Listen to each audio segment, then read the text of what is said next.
Hey, 7:15 is the time if you're getting out to vote. Get ready because there are some long lines already out there. But before you get out there, we are getting a better idea of how Democrats and Republicans view their own parties and their candidates. So we decided to get James Henson with the Texas Politics Project up early with us to talk about the numbers. Good morning. It's going to be a long day, isn't it? It is. I drove by a voting election place on the way over here, and already a long line, and they weren't even open yet. You know, that's good to see that people are getting out there and vote so early in the morning. But when you take a look at the numbers and you break it down for us here, James, you ask voters, does my party welcome people like me? That's quite a question that got quite the result. Yeah, we were interested in figuring out just how people were viewing their parties given the internal conflict that we saw during the primaries. And one of the things we found is that if you look at the numbers on the screen, these are these are the results we got when we asked these questions of members of each party. Got it. So 62% of Republicans felt at home in their party, but 80% of Democrats. So one of the first signs that we saw that there was not as much unity and comfort among Democrats as there was among Republicans. Right, as you can see from those numbers there. Now, for the candidates themselves, Democrats gave Clinton a 74% approval rating, Republicans giving Trump 61% approval rating. So what does that say?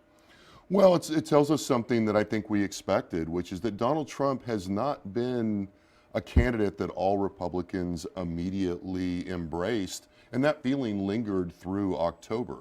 You know, our usual assumption in a presidential election is that whatever happens in the primary, people come home to what we think of as their party identification. I see. They vote the party label. But in this sense, and that's happened much more with Democrats, but in this case, Donald Trump, again, has seemed to have caused some kind of friction with some Republicans, but also mobilized others, as we see in some other numbers. Absolutely. Okay. And then when it comes to some other polls here in the state of Texas, we're seeing it that maybe it's a little tighter than what we saw before in other previous presidential elections. What are you seeing right now, and what can you say about what may happen later on tonight? Well, the polls have been very interesting in Texas, as in other places, because they've moved. But they've moved in ways that I think we can explain in a couple of different ways. Okay. So a couple of weeks ago, we saw a series of polls that had it very close in the range of 3 points. We did the UT Texas Tribune poll early to mid-October, a very bad time for Donald Trump, and found, along with a couple of others, that there was only 3 points separating. Now that's opened up. We're seeing polls more in the range of 8 to even 11 now.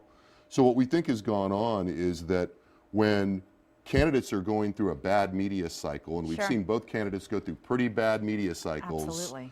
The people that favor that candidate are less likely to take a poll. And so that drives these swings. My expectation is that we'll see Trump take Texas tonight, but by well less than what we saw Mitt Romney take it. Mitt Romney won Texas by a little more than 15 points. Trump probably wins Texas tonight, but by well less than that. Probably not as low as 3 or 4, but I wouldn't be surprised to see it come in under 10. Oh, wow. Okay. All right. So by this time tomorrow, we should know the full results, and we should be done at least talking about this presidential done with race. this part and probably starting a whole other round of this. A whole nother round. All right. I appreciate your time, and hopefully we'll talk to you about the election results very soon. Thank you.